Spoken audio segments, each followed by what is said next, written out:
The hum of the fluorescent lights in Mr. Harrison's calculus classroom was usually a comforting, if monotonous, backdrop to our Friday afternoons. But today the air thrummed with a different kind of energy, the restless anticipation of the final bell, the gateway to spring break. It was seventh period, the last hurdle before a week of glorious freedom, and every student in the room was practically vibrating with pent-up excitement. I could feel it myself, a giddy lightness in my chest. Unlike some of my less fortunate friends who were facing down final exams in other subjects, Mr. Harrison, in his infinite laid-back wisdom, had decided to treat us to a round of online trivia. Sportscle.com became our battleground, a welcome distraction from the looming specter of derivatives. We were deep into a brand logo quiz, a surprisingly engaging exercise in corporate iconography, when the unthinkable happened. My friend Maya had just correctly identified the iconic 3 stripes of Adidas, a collective sigh of relief rippling through our small group. The answer hung in the air for a fleeting moment, a final vestige of normalcy before the world outside our classroom shattered. The crackle of the intercom, usually a mundane announcement about lost library books or upcoming Spirit Week themes, this time carried a chillingly different tone. It was the dean's voice, but warped, distorted, almost unrecognizable in its frantic urgency. Attention all teachers. This is not a drill. Initiate lockdown procedures immediately. A primal fear, cold and sharp, pierced through my pre-vacation euphoria. Goosebumps erupted on my arms, a physical response to the invisible threat that had suddenly invaded our safe space. Even Mr. Harrison, the epitome of unflappability, visibly paled. His usual easygoing demeanor vanished, replaced by a decisive urgency. He sprang to his feet, a man transformed, and with swift, efficient movements, flicked off the lights, plunging the room into an abrupt, disorienting darkness. He then gestured emphatically towards the back corner, his eyes wide with a fear that mirrored our own. We scrambled to obey, a silent, chaotic surge of teenagers, tripping over backpacks and tangled limbs, instinctively seeking the perceived safety of the farthest point from the door. Huddled together, a knot of fear and confusion, we waited. The silence that descended was heavy, absolute, broken only by the frantic thumping of my own heart against my ribs. 2 minutes stretched into an eternity, each tick of the absent wall clock echoing in the sudden void. Then, another disquieting sound, the low hum emanating from the ventilation panel in the back of the room, a constant and usually unnoticed presence, abruptly ceased. The silence became even more profound, more ominous. The sudden power cut was a stark declaration. This was no fire drill, no false alarm. Something was terribly wrong. We exchanged wide-eyed glances in the dim light filtering through the single window, a silent acknowledgement of the gravity of the situation. The usual teenage bravado had evaporated, replaced by a raw, primal fear. Every shadow in the darkened room seemed to lengthen and twist, morphing into menacing, indistinct shapes. My mind, racing with morbid possibilities, conjured up every news story, every whispered rumor of school violence I had ever heard. Was it a fire? An intruder? The unknown was a suffocating blanket, amplifying the terror tenfold. The oppressive silence was shattered by a blood-curdling scream, raw and untamed, echoing from down the hallway. It was a sound that clawed at my insides, a primal cry of terror that resonated deep within my bones. A fresh wave of icy dread washed over our huddled group. 2 girls, Sarah and Emily, their faces pale and streaked with tears, began to sob quietly, their choked gasps adding another layer of chilling realism to the unfolding nightmare. Their distress, usually a source of shared empathy in our close-knit class, now served as a stark, heartbreaking confirmation of the genuine danger we faced. The screaming intensified, growing closer with each ragged breath, each syllable a brutal hammer blow against our fragile composure. Then came the sickening thud, followed by a series of jarring metallic clangs and scrapes. The sound of someone or something violently impacting the metal lockers that lined the hallway just outside our door. "I'll kill all of you." The words, slurred and venomous, reached us through the thin classroom door, chilling us to the very core. The sheer, unadulterated rage in that voice was terrifying, painting a vivid picture of a mind consumed by madness. A cold knot of fear tightened in my stomach. This wasn't a movie, this was real life, and our lives felt precariously balanced on the other side of that locked door.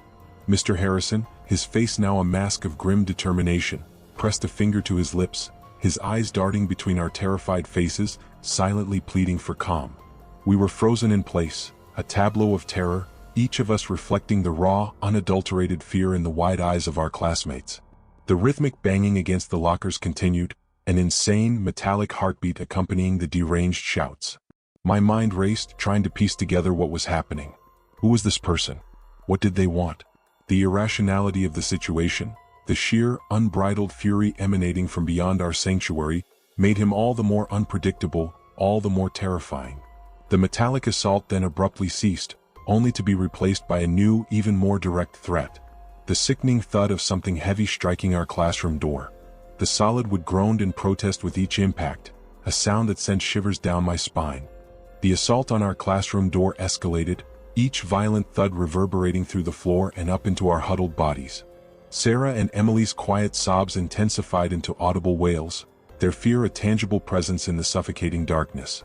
Every instinct screamed for escape, for flight, but we were trapped, our fate seemingly dependent on the strength of a thin wooden door and the sanity of the madman on the other side. The air grew thick with a strange, metallic tang, the scent of fear itself, clinging to the back of my throat. I squeezed my eyes shut, trying to block out the sounds, trying to conjure up a different reality, a reality where we were still laughing over ridiculous brand logos, where spring break still felt like an imminent promise rather than a distant dream. But the sounds were relentless, the pounding a brutal reminder of our precarious situation. I imagined the man's face, contorted in a grotesque mask of rage, his eyes wild and bloodshot, his breath ragged and heavy. My mind conjured vivid, nightmarish scenarios. The door splintering, cracking, finally giving way, revealing his horrifying visage, his hands reaching, grabbing, pulling. It was a testament to the sheer, visceral terror that even the usually restless and boisterous members of our class were utterly silent, each of us holding our breath, suspended in a shared nightmare, praying for an end to the torment. Then, as suddenly as it had begun, the brutal assault on the door stopped. A chilling silence descended once more, heavier and more unsettling than the preceding chaos. Had he moved on? Had his rage finally subsided? The cessation of violence brought a flicker of fragile hope, quickly extinguished by the lingering fear of the unknown. We remained huddled together, muscles still tense, straining our ears for any sound, any indication of his next move. Then a new sound emerged from the oppressive quiet, the rhythmic thud of heavy footsteps, slowly, agonizingly slowly receding down the hallway. He was moving away. The guttural roars and insane shouts gradually faded into the distance, becoming muffled echoes, haunting remnants of the terror we had just endured. Finally, silence. A profound, absolute silence, broken only by the ragged sound of our own breathing. A wave of relief, so potent it almost buckled my knees, washed over me. My lungs, which had felt constricted for an eternity, burned with the sudden, desperate need for air. I inhaled deeply, the stale, dusty air of the darkened classroom feeling like the sweetest oxygen. But the tremors that racked my body wouldn't cease, a lingering physical manifestation of the fear that still clung to me like a shroud. An agonizing 10 minutes crawled by, each second feeling like a full minute in the suffocating aftermath. Then, the static-laced crackle of the intercom broke the tense silence. The dean's voice, when it finally came through, was calmer, steadier than before, but a subtle tremor still betrayed the lingering stress. His words, a surprising deviation from the usual lockdown protocol of absolute silence, were both a comfort and a source of renewed unease. "Students and staff," he began, his voice echoing through the now still classroom, "I understand the fear and anxiety caused by the earlier disturbance. We can now confirm that an individual, exhibiting signs of severe mental distress, gained unauthorized entry to the school building." A collective, almost imperceptible, sigh rippled through our huddled group. So, not an active shooter, not a planned attack, but still something terrifyingly unpredictable. "This individual," the dean continued, his tone grave, "engaged in a physical altercation with Ms. Albright in the front office, resulting in her understandably fleeing the building. At the time, we were uncertain if the individual was armed." The word armed hung in the air, a chilling reminder of the potential for even greater tragedy. My blood ran cold at the thought of what could have happened, of the razor-thin margin between our fear and utter devastation. The dean's explanation continued, shedding light on the school's unpreparedness, a stark admission that only amplified our sense of vulnerability. This incident occurred before the full implementation of our updated security protocols, including the installation of comprehensive camera surveillance and the allocation of resources for dedicated security personnel. Regrettably, the building was, at that time, more susceptible to such intrusions. His words painted a bleak picture of a supposedly safe haven exposed, a fortress with unguarded gates. The thought that someone could simply walk into our school and unleash such chaos was deeply disturbing, shattering the illusion of safety we had always taken for granted within these familiar walls. The dean's voice continued, providing a narrative that was both reassuring and deeply unsettling. Following the initial alarm, our staff conducted a thorough search of all hallways and classrooms. The individual was not immediately apprehended. However, a slight pause, thick with unspoken tension. I can now assure you that the situation is contained. Law enforcement is on the scene and actively investigating. All teachers are instructed to resume scheduled activities to the best of their ability, but all classroom doors are to remain securely locked. No student is to be dismissed or permitted to leave their designated classroom for any reason until further notice from this office. The instruction to resume teaching felt jarring, almost surreal. How could we possibly return to the abstract world of calculus after the visceral terror we had just experienced? How could we focus on limits and integrals with the echoes of screams still ringing in our ears, with the image of a pounding fist still vivid in our minds? The locked door, usually an afterthought, now felt like a flimsy, inadequate barrier against an unseen and potentially still present threat. We were being asked to pretend that everything was normal, to carry on as if the world hadn't tilted on its axis just moments ago. But the fear remained, a palpable entity in the darkened room, a cold knot of anxiety that refused to dissipate. Then came the truly disturbing part, the information that wasn't delivered through the sterile official channels of the intercom, but through the hushed, anxious whispers that snaked through the student body in the aftermath. It was the kind of rumor that spreads like wildfire, gaining momentum and embellishment with each retelling.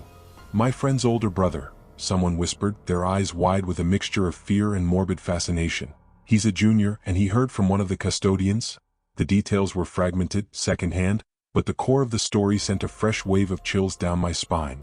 "Apparently," the whisperer continued, leaning in conspiratorially, "one of the night janitors found him, sleeping, in a storage closet down by the gym." A shiver traced its way down my spine. The image of the man, the source of such primal terror, simply sleeping, oblivious, just a few hallways away, was a bizarre and deeply unsettling juxtaposition of the mundane and the monstrous. But the rumors didn't stop there. Each hushed revelation painted an even more disturbing picture, a sequence of events that bordered on unbelievable negligence. "And get this," another voice chimed in, barely above a breath, sticking out of his pocket. "They said it was a .44 Magnum." The air in our darkened classroom seemed to grow even colder. A gun. The realization landed like a physical blow. All that screaming, the violent pounding, the chilling threats, they weren't just the actions of a deranged individual, they were the potential prelude to something far more deadly.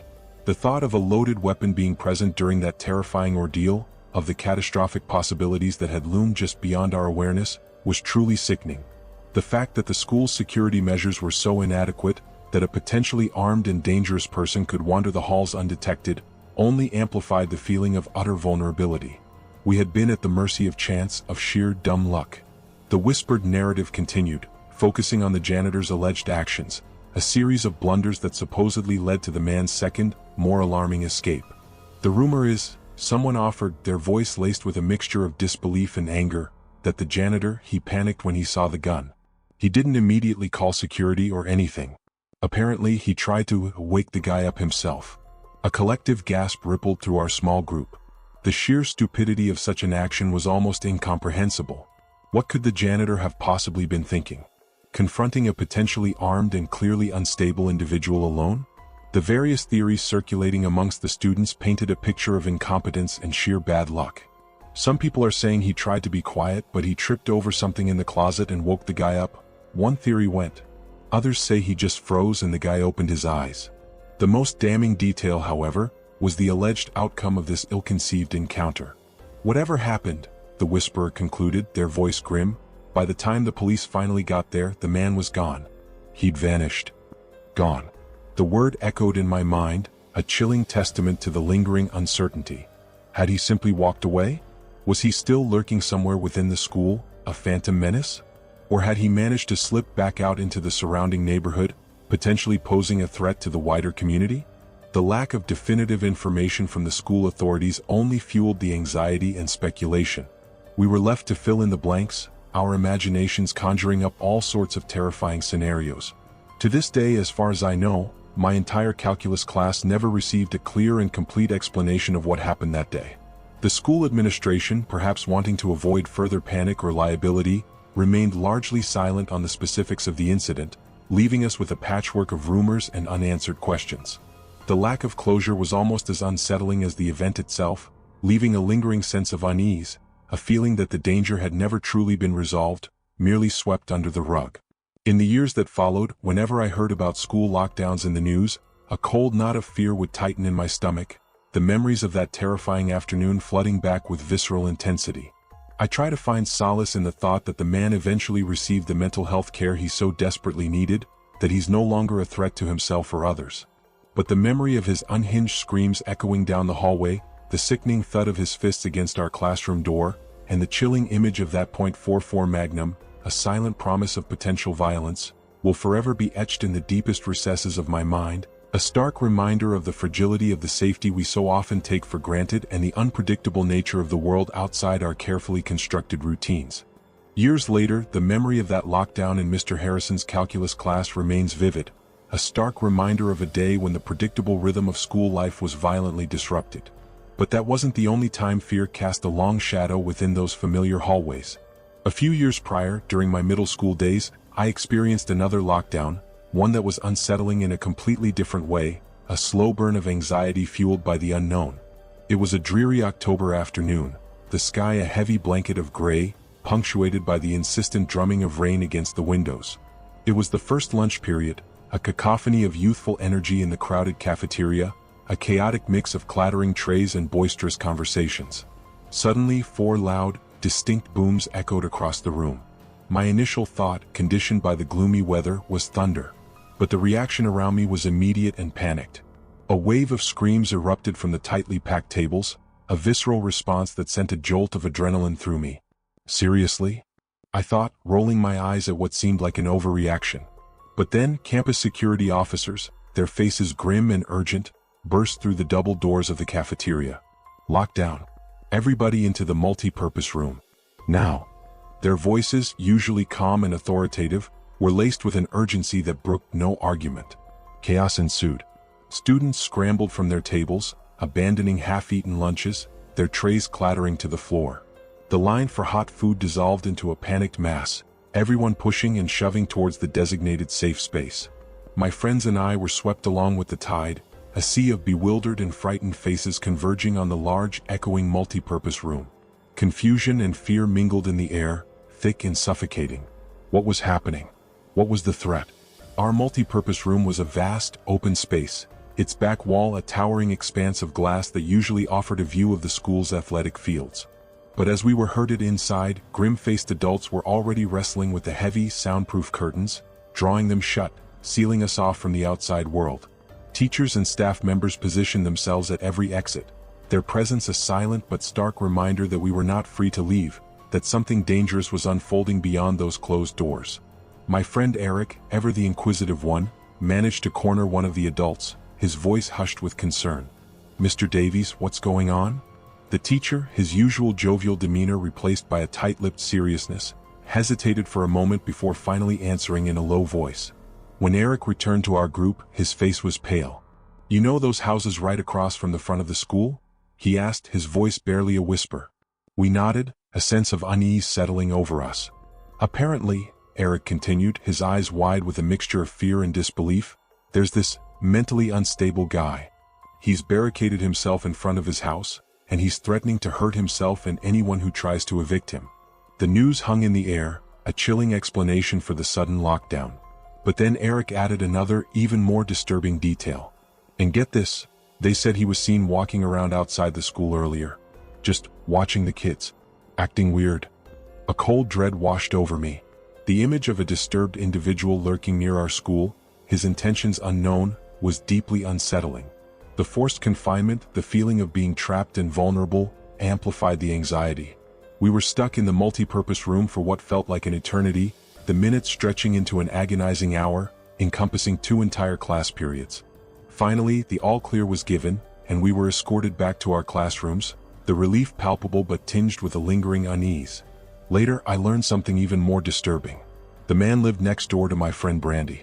She told me about a chilling incident from the previous Halloween, a detail that had seemed like a macabre prank at the time but now took on a sinister new meaning. "You won't believe this," she'd whispered, her voice still trembling. "Last Halloween I saw him at his window, cutting his arm. And then he started writing something on the glass, in blood. It said, 'Don't come here or I'll kill you.'"